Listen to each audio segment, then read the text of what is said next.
Thank you all for joining today's presentation. We're excited to have a panel of presenters today. Today is an ongoing series in the Apprenticeship Illinois Lunch and Learn series. Today we're hearing from presenters on using the talent pipeline management model and promising practices in healthcare.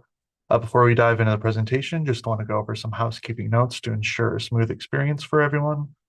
First, note that this webinar is being recorded and we'll post it on the Apprenticeship Illinois website later this week, along with the slides. We encourage you to stay on mute to minimize distractions during the presentation. If you do have any questions during the presentation, feel free to enter them into the chat, and we'll do our best to address those at the end of the webinar as time allows. Lastly, there will be a survey that opens up after the webinar concludes, and we'd greatly appreciate your feedback to help us improve future webinars. Thanks for your attention, and I'm going to open with a brief poll to see who all is in attendance today. That should be launching in your screen here right now.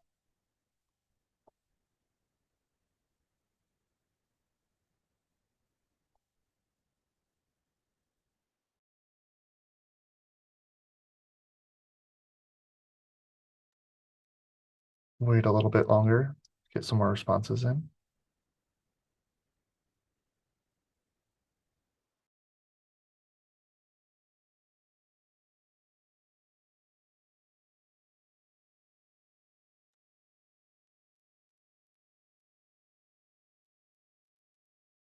All right, so it looks like we have a lot of Title I here today, but also some LWIAs as well, and a pretty good spread of different people from across the state. I'm going to go ahead and share those results right now so you can see who else is in attendance. And then Nate, I will hand it off to you. Thanks, Jordan. Again, welcome everybody to this Apprenticeship Illinois Lunch and Learn webinar. I was really excited for today's session. Most of this series, for those of you who have attended, has been spotlights of our apprenticeship specialists working in local workforce areas across the state. And we've really given time as a spotlight for all of the great work that's happening there.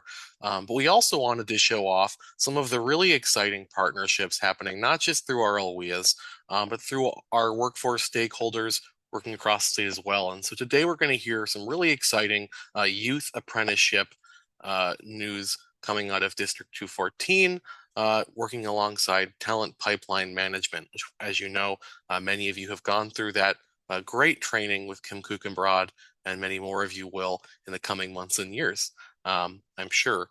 So without further ado, I'm really excited to showcase all of this exciting apprenticeship work that's being done throughout the state as always. And so I'm going to hand things over to Dr. Laz Lopez, who will introduce his team. Hey, good morning, everyone, or good afternoon. Thanks, everyone, for joining us today. I'm excited to bring my team to discuss the work that we've been doing really to expand youth apprenticeships through the talent pipeline management model. I'll have each team member introduce themselves as they speak.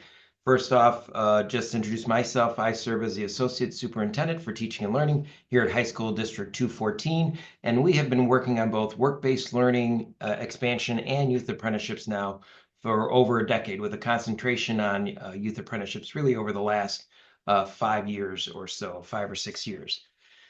Just to share a little bit, if you go to the next slide, of who we are a district that is in the northwest suburbs of Chicago, just outside of O'Hare. We span about 68 square miles.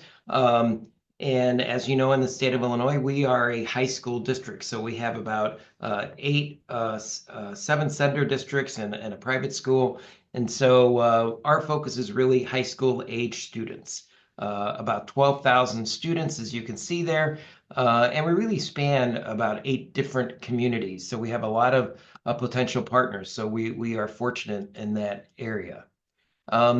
Just a little brief about our programs. If you go to the next slide, as far as who we really have a strong focus on offering opportunities to students focused on career pathways and work-based learning. And we've also partnered with quite a few technical training partners of our community colleges who offer both college credit as well as industry credentials and certifications to our students. And we facilitate that opportunity to our students as part of their high school education program, which is likely quite unique. So for today, to look at our purpose of getting together, it's really a proof of concept for you. We are a high school district focused on youth that are 18 years and younger.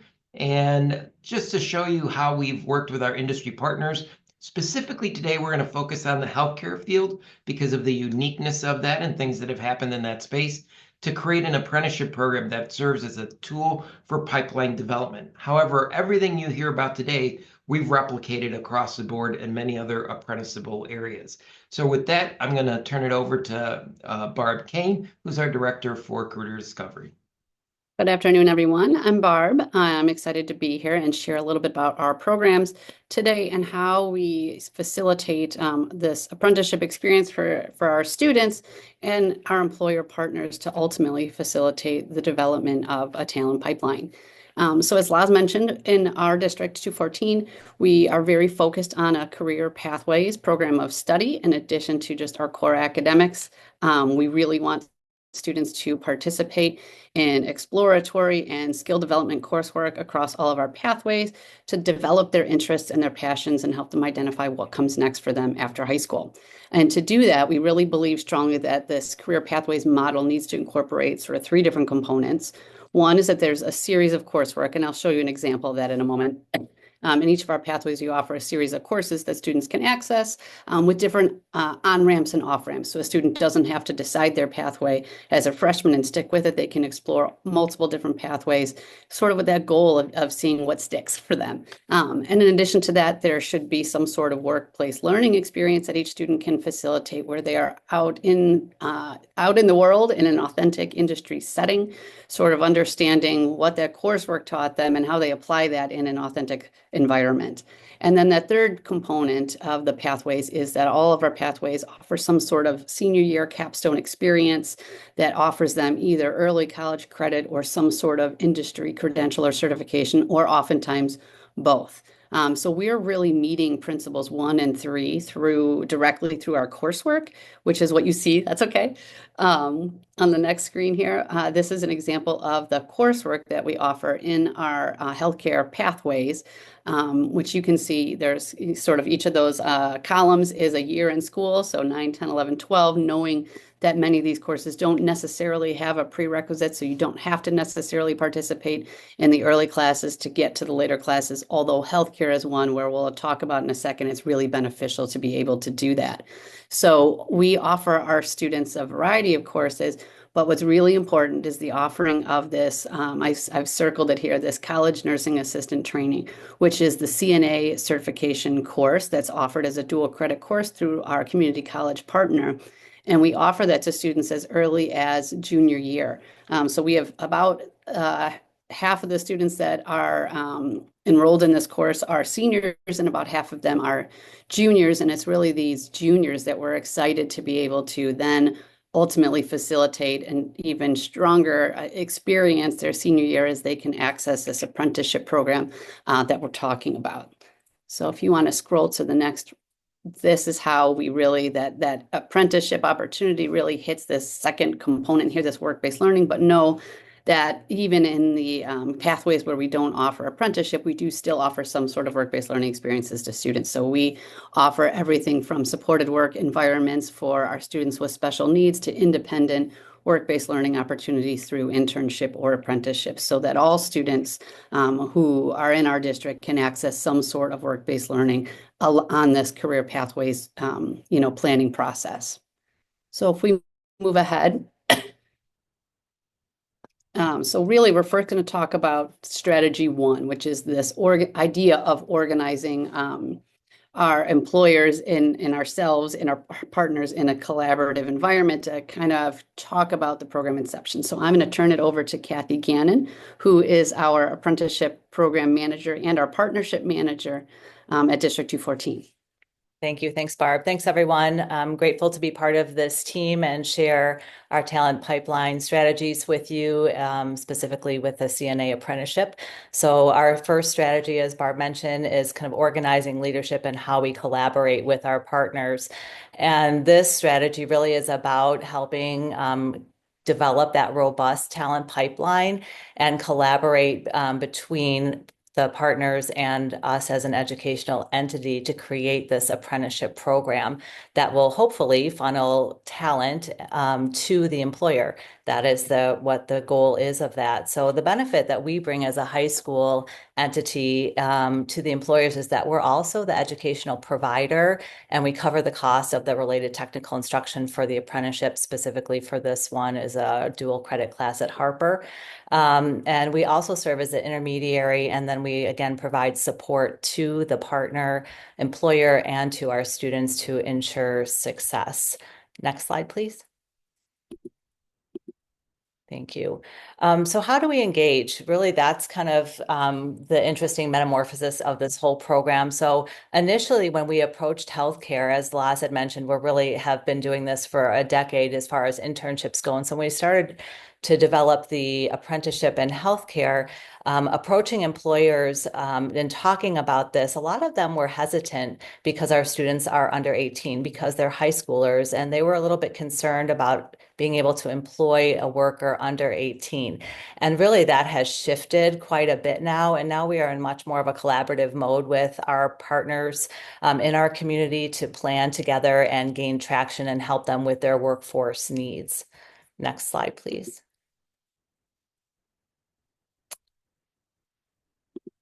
Okay, so hang on a minute. I think we are on slide 10, right? Hang on a second.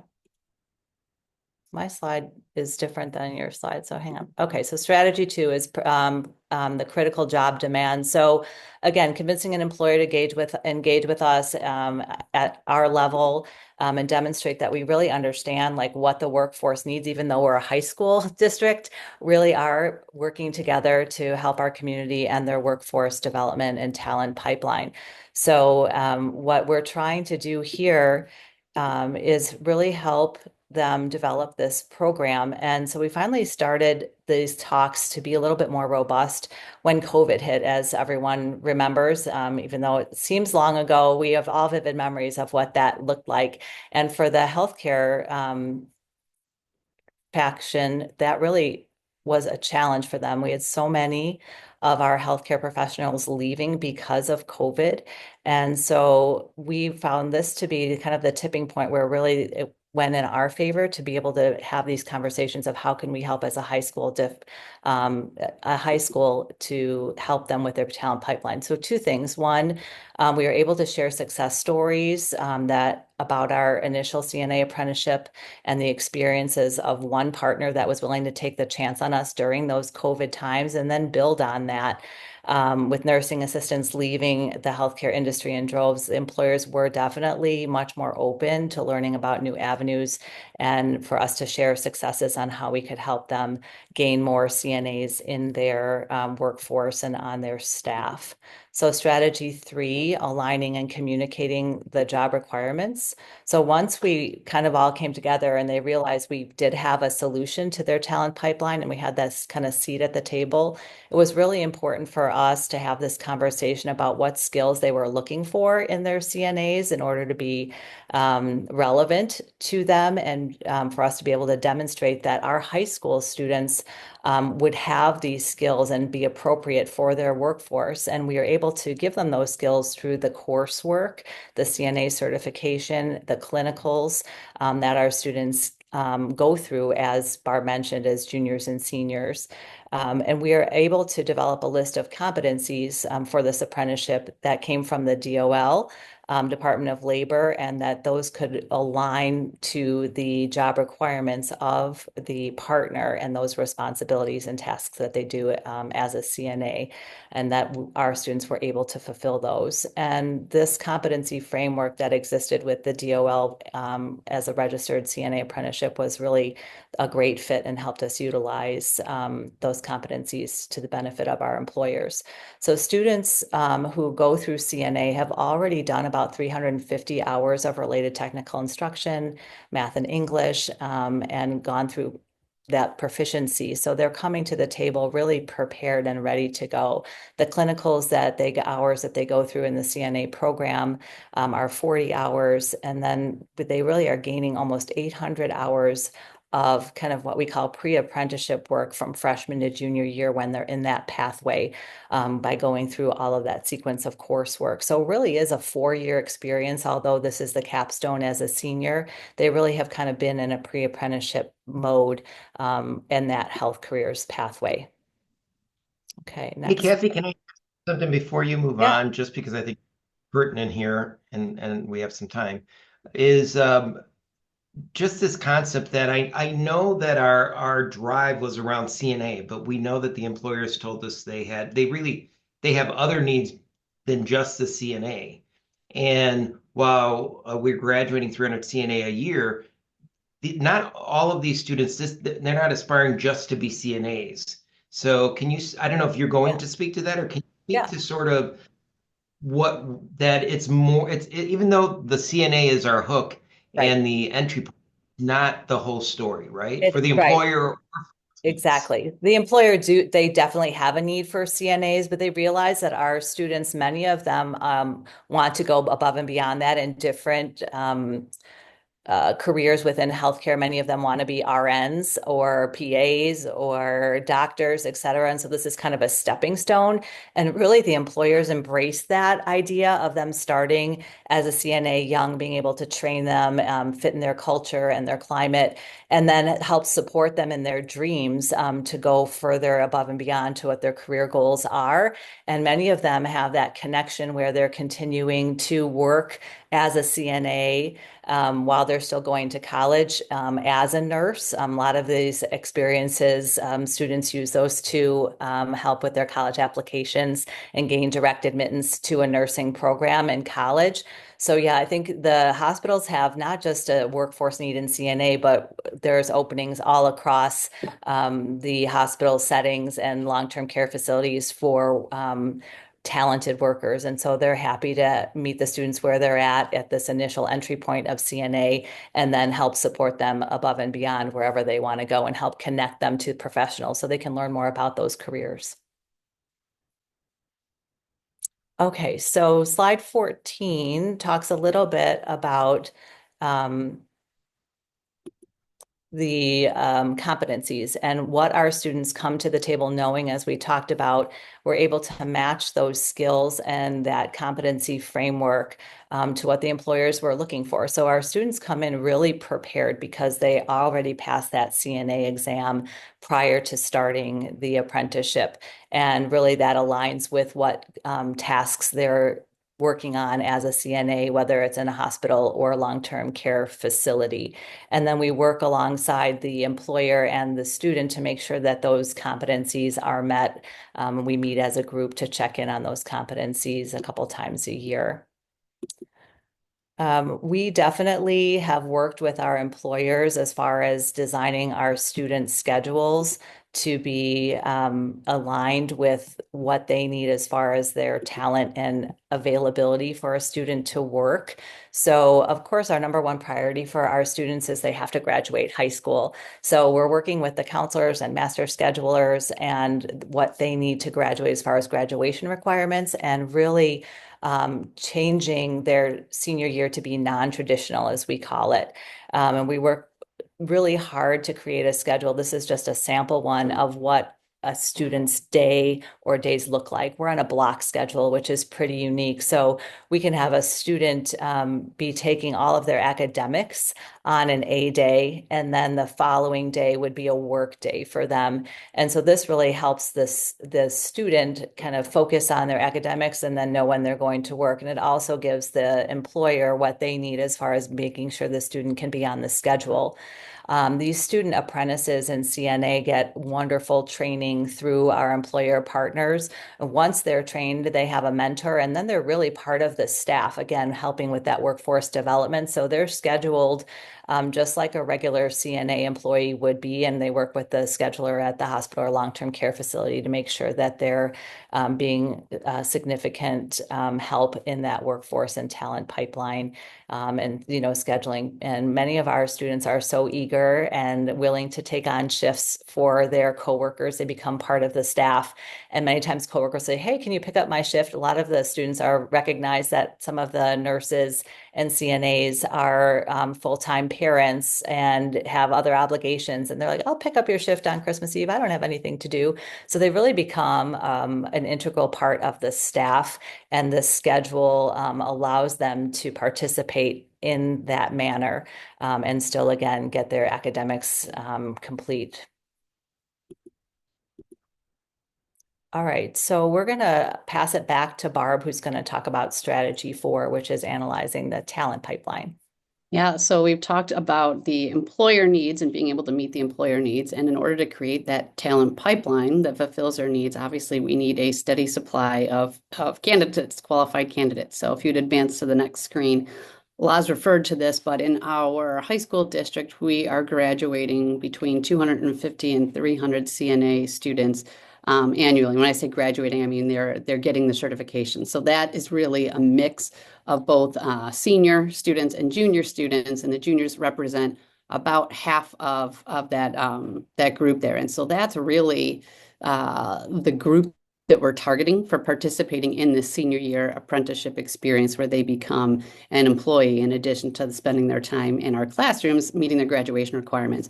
And in this region, in the Northwest suburban region here, this is what our district looks like, but the other districts of our similar size are graduating or certifying about the same number of CNA candidates. So we have a really robust supply in the Northwest suburbs through our high school environments to fulfill these pipelines for our employers. So if we go ahead one more, we know now, so we've identified this group of students that are really our target, these juniors who have taken this course, mastered these skills, participated in their clinicals, and now have these skills and are ready to use these skills. We now need to recruit them, much like the workforce is recruiting candidates into their work sites and into their businesses. We too need to recruit students into this experience so that we can provide them then to the employers as apprentices. And so we have a pretty robust strategy for doing that, using multiple touch points and involving parents, involving counselors, involving students. And so really what we're doing is promoting this apprenticeship opportunity early in students' junior year so that they really understand, like, hey, if I'm successful in the CNA course and my other healthcare pathway coursework, I have this really cool opportunity waiting for me as a senior if I'm interested in doing it. So it gives them something to focus on, a reason to be successful in that junior year class, and really a reason to get the most out of those clinical experiences where they're spending that 40 hours on site demonstrating their skills as a part of that CNA certification process. So we're visiting students in their classrooms junior year. Typically, we're pushing into the CNA classes to talk about this experience. We're hosting information sessions for parents. We are participating in the course selection process where we're talking to juniors about the courses available to them for their senior year. And we are asking for referrals across our buildings from counselors, from the CNA teachers, from other healthcare pathway teachers, and then setting up one-on-one appointments with students to talk about this experience and see if it's something that sounds appealing for them and that we think would be a successful experience. So we're kind of like headhunters in a way for these students. And so we identify this great group of candidates who we think will be successful and enjoy this experience and will provide that great support to our employer partners. And then we go through a really robust screening and interview process with those candidates. And so they submit a comprehensive application, I would say. And then after that, they complete an internal interview with our own district-led team. So Kathy will participate in that, a student success coach, which I'll explain that role in a little bit, a counselor, but really like a building level team that knows that student will participate in that interview process. And at the conclusion of that interview process, we really kind of have a good idea then if this student is going to be a good fit as an apprentice, meaning like they are understanding that they are going to become an employee of one of our business partners. And so they're going to have this untraditional senior year where they are a high school student, but also they are an employee of one of our partners with a career plan that involves healthcare, and that this would be a great stepping stone for. So if you jump ahead to the next one, we'll talk about the next piece in this strategy, which is really building that talent supply chain. And so in order to keep that supply of great candidates and get them into this pipeline starting as an apprentice, then we really need to make sure that that experience is successful, both from the student aspect and from the employer aspect. And so what that requires is a very collaborative approach to onboarding students to this experience, both on our end and on our employer partners' ends. And so there's really sort of three components to that process. We do an onboarding of our employers that's really comprehensive. So we will say, let's say we have a partnership with a high school, or I'm sorry, with a hospital that's going to take our CNA candidates into their nursing pool. What we would do is we would do a site visit. We would visit where those students are actually going to work. We just want to make sure it feels like a safe environment, that they're staffed well, that students will have resources available to them for training as needed. We ask our partners to have the supervisors that are going to be the direct managers of our students participate in a background check.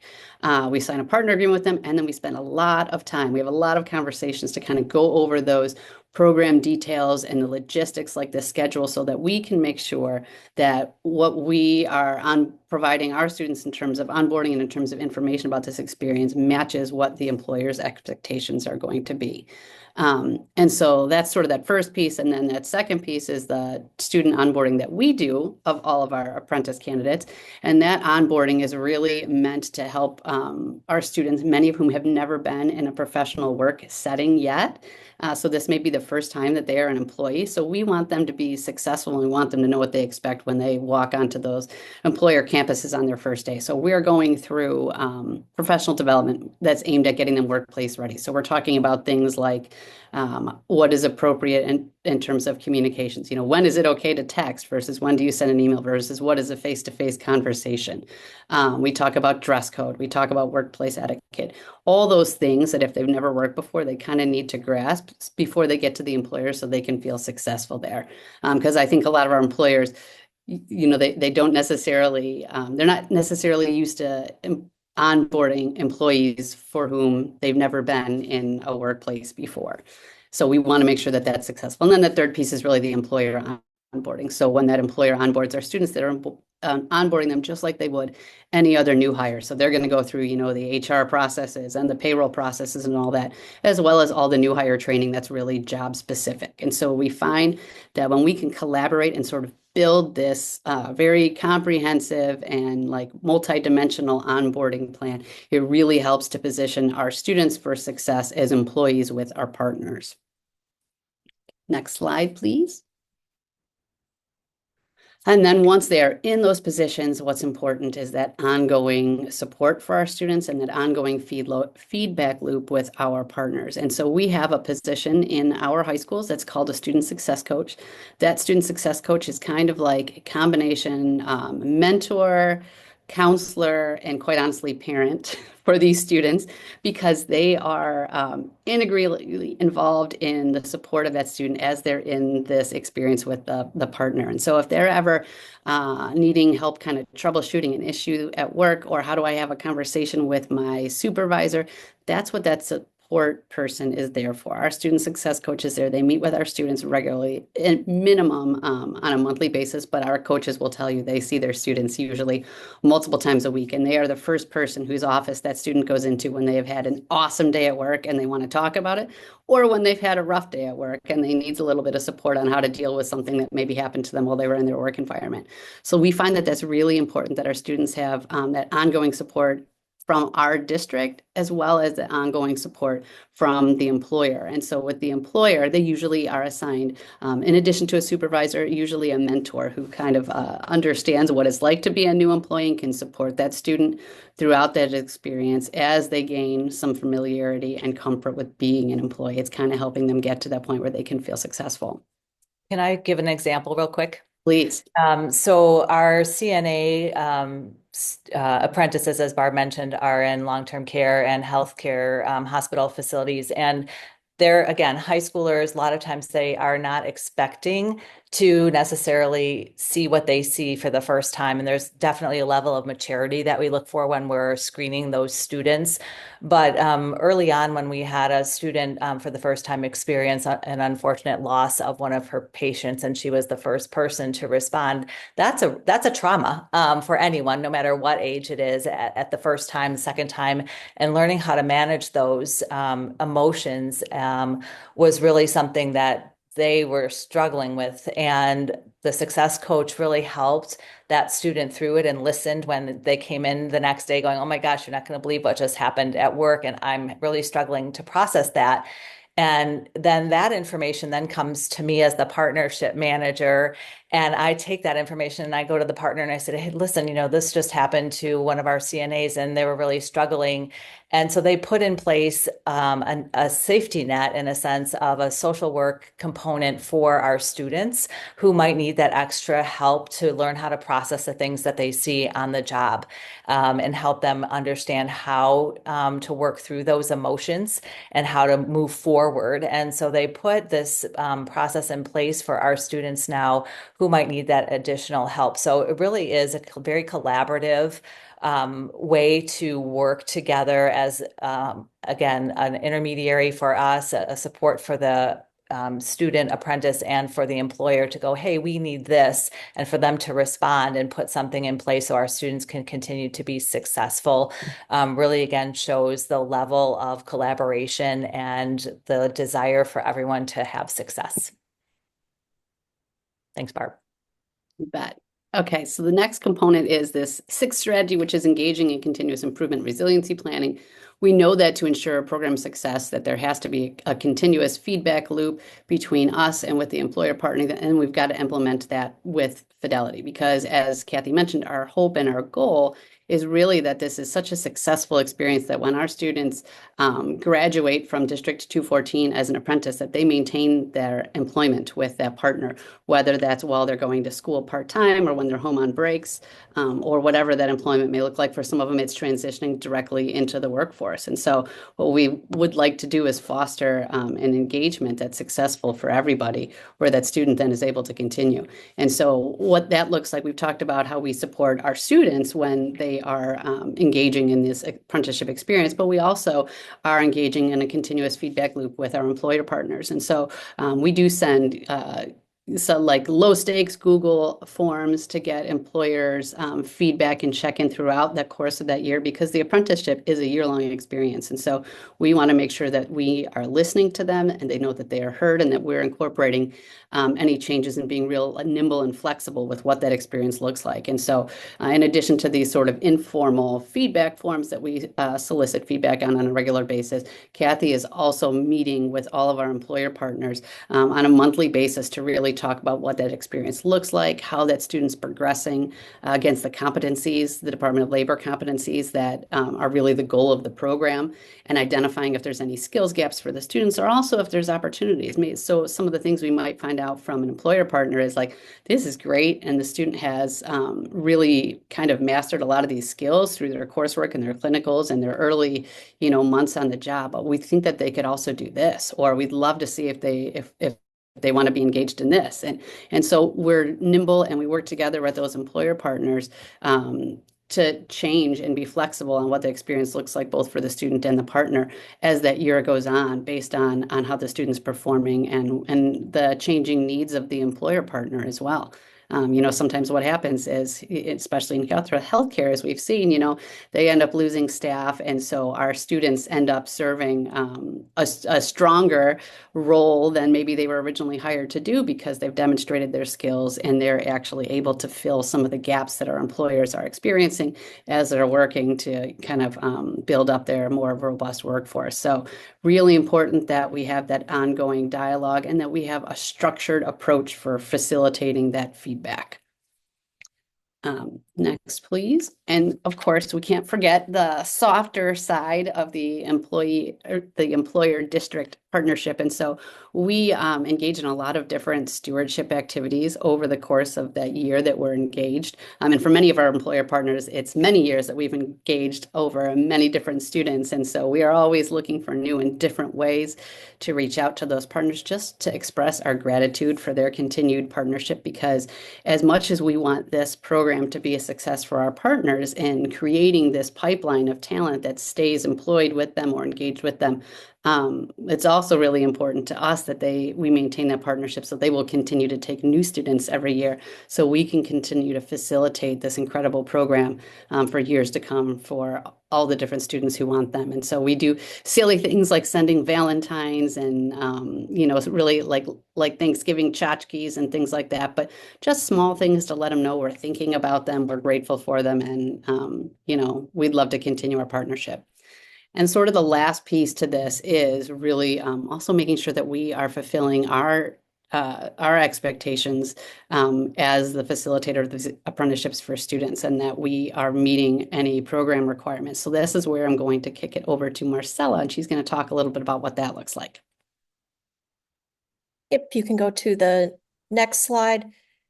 This part's just the reminder that while you're setting all of these collaborative strategies up with your employers and recruiting apprentices and retaining them throughout the program, you have to make sure that you're collecting the qualitative and quantitative data, not just for reporting purposes, but to make sure that you are showing the growth of your program. And we refer back to this data on a regular basis at random intervals. So it's very important to start this from the beginning. It's very difficult to go back and try to fill out this information when you're 4 and 5 years into it. But the other part was with the qualitative data, we collect that through those Google Forms. The form gets filled out, all that information gets put into a spreadsheet. We can upload that into a comprehensive database, and it keeps it all nicely together that we can share amongst everyone. Again, these are just more basic demographics that we're collecting with our students. And then the next one, we have a list of our occupations that we keep track of, whether they're registered and or youth apprentices. And I want to emphasize maintaining the data on your end as the master data, because if you're going to have to report into these different reporting systems like Illinois WorkNet or Rapids on the DOL side, there's a lot of personalized computer programming that goes into that. And we have run into situations where it was easier to just delete everything out of their system and re-enter it, because we maintained all of the data on our side, instead of having to work through getting the program fixed to be able to make it customized to the data that you have. So those are just some reminders from experience that we've gone through over the years working through these programs. We're grateful to have grant funding, and so we are committed to doing anything and everything to maintain whatever records we need to maintain that funding, because it helps us provide more students with more experiences, and supports that funding also supports the staff we have in our department as well. So those student success coaches that we talked about that are in the buildings, their salaries are funded through grants, and so we couldn't do this work without grant money, and so we are committed to providing whatever data we need to ensure that those continue. So now I would love it if we could play.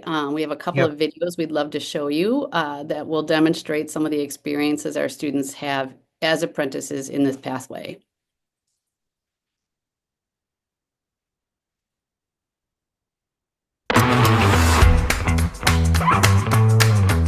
Hi, my name's Ria. Today we're here at Northwest Community Hospital. I'm going into senior year of high school and I'm working as an apprentice. Hi, Sue. I put the sit to stand lift, I put it in the therapy gym for you. Northwest Community was very interested in working with District 214 with this apprenticeship program. I figured it would be a wonderful opportunity to bring a student onto the unit and expose them to what we do here in the hospital. It's a great learning opportunity for students here. Great experience patients right off the bat. And of course, the extra help in the hospital setting is certainly appreciated. Hi, I'm gonna do your blood pressure. I'm on the rehab unit right now, so I learn a lot about stroke victims, brain injuries, things like that, and basically how to care and aid for patients who have weakness or they have aphasia where they can't talk. I took the CNA class at Hersey, my high school. We did it at the school, and I think it definitely helped me because the entire class was training on how to be a CNA/PCT. So everything I learned, I use all of that education every day while here at my job. Hey, your pressure is 137/86. One of my favorite things to do throughout the day is just talking to patients and making sure everything's in check, and if it's not, I'll help them get there and make sure everything's all right. Throughout being an apprentice and getting my CNA license and being a PCT here at the hospital, it definitely helped me realize that I want to pursue the medical field and I hopefully want a future in nursing.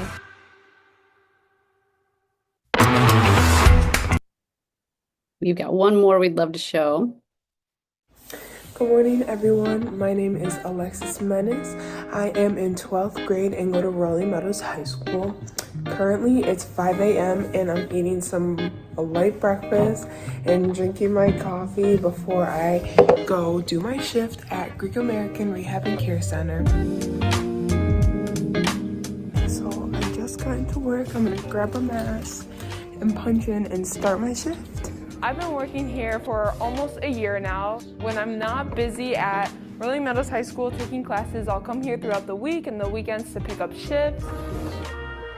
As a CNA, I attend to everyone's daily needs, such as taking vital signs, cleaning up after them, like their room and their dirty clothes, putting them in the laundry, passing out breakfast, lunch, and dinner. Being able to become a CNA in high school has been really helpful because instead of having to take these classes in college, I was able to take them now and just learn that I'm able to take care of someone. And most kids, when they step into their clinicals, they can't even do that because they're afraid. We are at Harper College. This spring semester I am taking physiology, and over the fall I took anatomy. Today we did EKG readings. I was, of course, the example, and they hooked me up with all the wires. So we looked at the different ventricles and atriums and how to read them. I feel very lucky to have this opportunity because one, I'm saving money and get to take these classes pretty much for free with my high school, and two, I get to knock out 2 of my core classes that we'll need in my pre-med track. All right, it's after school and I'm back at Rolling Meadows High School for track and field. The event I'm in is shot put and discus. Today we're going to lift. Normally, sometimes we'll just lift or throw. And then me and my other teammates go around the board and just throw for like a good hour, an hour and a half. There's practice every day. Normally it's after school. Track is very fun because everyone here is super friendly and we have really great team bonds. This was the end of my school day at District 214. I hope you guys enjoyed. So I'd like to just give a couple of comments on those 2 videos that we just saw. Alexis, who was just this past one, she actually was a direct admit nursing student to Marquette after she graduated, and is also, and is also still working at her employer, Greek American, who was our first employer to engage with us in this work for apprenticeship. And what's awesome is when I go visit Greek American and I see her there when she's working on break, she was actually training one of our current CNA apprentices from this cohort. So it was really exciting to just kind of see that full circle moment. You noticed in the video she was at Harper. We do have our students enrolled in that Bio 260, 261, which is kind of the gateway course for anything medical moving forward for college level students. So they're getting a lot of support taking that as high school students. We're able to help support them, and if they need mentors or tutors and they go through it as a cohort, it's a really challenging course. But we've had a lot of success in them completing that college course and being able to go on into the medical field. The other thing I wanted to mention too, with these 450 hours of required on-the-job training, those 450 hours also count towards their hours that they might need if they're moving forward in the medical track at their college. So they're really getting that head start, which is really important to us. Again, saving them time and money and giving them that confidence as well. And the other girl that you saw who was working at Northwest Community Hospital, Rhea, she was a direct admit to Loyola University for nursing, and she is also still connected with NCH and working locally whenever she can. And again, they're thrilled to have these young students who can really jump in, get trained, and become a really important part of their staff, and really bring a lot to the workforce. They're really grateful. It's really a win-win for everyone. So thanks for letting us share those. You can kind of see our program, bring it to life and faces to the names. And it really is a meaningful opportunity for these students. And I wanted to point out real quick, the first example with RIA, that's a partnership we have with Northwest Community Hospital, which is a local hospital right in our school community here. And through the success of that CNA apprenticeship program, we've developed such a great pipeline of students that they want to do it in other areas of the hospital. So we are already facilitating apprenticeship experiences in their pharmacy department for students in a pharm tech apprentice who want to go on to be pharmacists or something else in the medical field. And next year, for the first time, we will be facilitating an apprenticeship as a biomedical engineering apprentice for a student in our district, all through the same hospital, because they've been so impressed by the level of the candidates and the students and the just passion that these students have shown to continue studying and working in the healthcare field. Thank you, Barb. Thank you, Kathy. Thanks, Marcella. I am so impressed with our team and all the work that's happened to scale it. You can even see from our numbers how, we started very, very small with just a handful of students. And we certainly had some growing pains. I think next year we're going to have a record year with the number of apprentices we have. But keep in mind, this is only part of our portfolio work-based learning. At the same time, we're working with hundreds of other employer partners, placing upwards of 1,000 to 1,500 students in other internship experiences, plus what we do that's embedded in classrooms. So they lead a lot of work in employer engagement. With that, I'd open it up to any questions that anyone may have, and certainly thank everyone for their attention.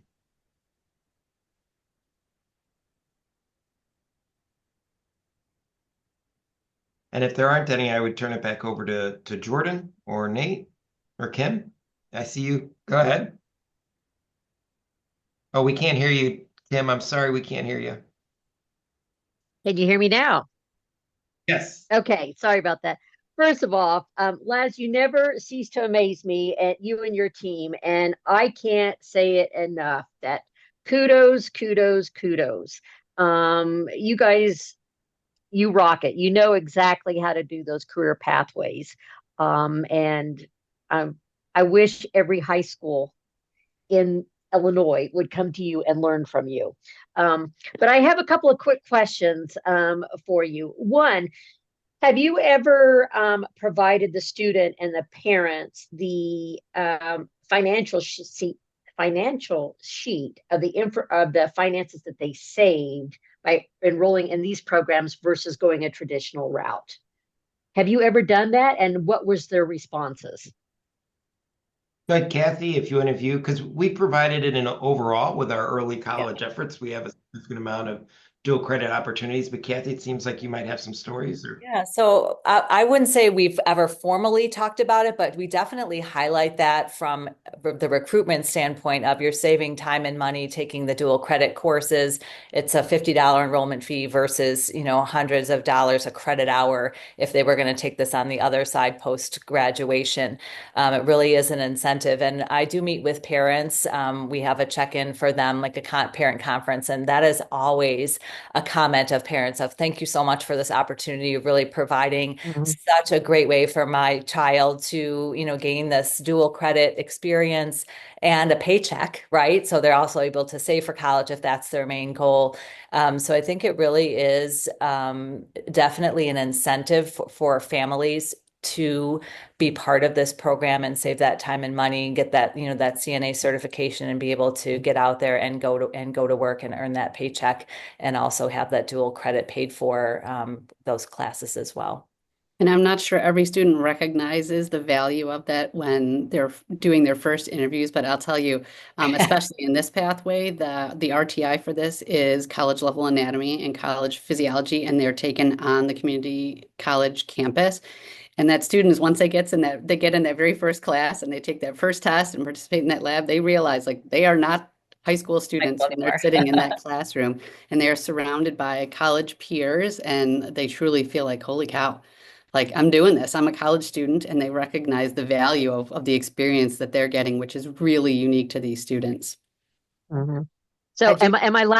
my one quick last question is, if you have students that need that extra support, are you engaging with your local one-stop center to provide that additional support that student may need, whether it be, purchasing the medical equipment or their uniforms or whatever that may be? Marcella, do you have any Yeah, I can context for weigh that? in here on this one. So, we blend the funding streams that we have. So we owe a Title I dollars for youth in school programs. We also have the Illinois JTED Round 2 grant to support students, and we also use our title funding and Perkins funding through the federal government to support the apprenticeship program. And in the instance that a student is WIOA qualified, we have used those funds to purchase them steel-toed boots or a work uniform. For students that are enrolled in DRS, we have access to those funds for their transportation, for a job coach, for any supplies they would need. And then we'll utilize JTED funds for tuition and transportation, as well as Title I funds for the dual credit tuition for low-income students. That's part of the data collection part of this too, is making sure we know which students fit into which categories, so then we can apply the various funding streams to them. Thank you. Yeah. We do a lot of braiding. Go ahead, Gordon. I see you've taken your microphone off. Go ahead. Oh, I was just going to say there's a question from Sarah in the chat.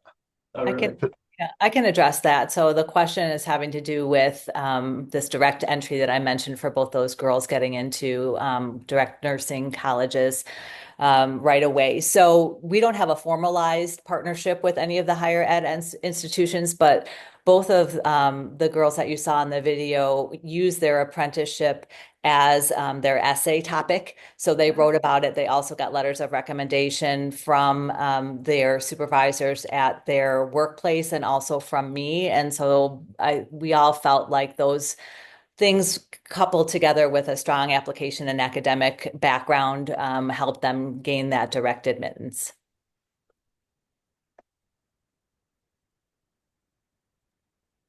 Nate, or any questions from the audience? Or Nate, any questions you'd like to ask before we ramp up here in the next 5 or so minutes? No, I want to thank Dr. Lopez and Kim and the whole team for a really incredible presentation. If you attended today and you have high schools or intermediaries in your area who you think might benefit from hearing how these career pathways are being expanded using talent pipeline management to offer these incredible apprenticeship opportunities, send them their way. Send them to apprenticeshipillinois.com and absolutely connect them to any of our presenters today, who I'm sure would be more than happy to share with them how to get similar efforts started. I'm so thankful for all of your time today. I learned a lot, and I'm sure our audience did too. So thank you so much.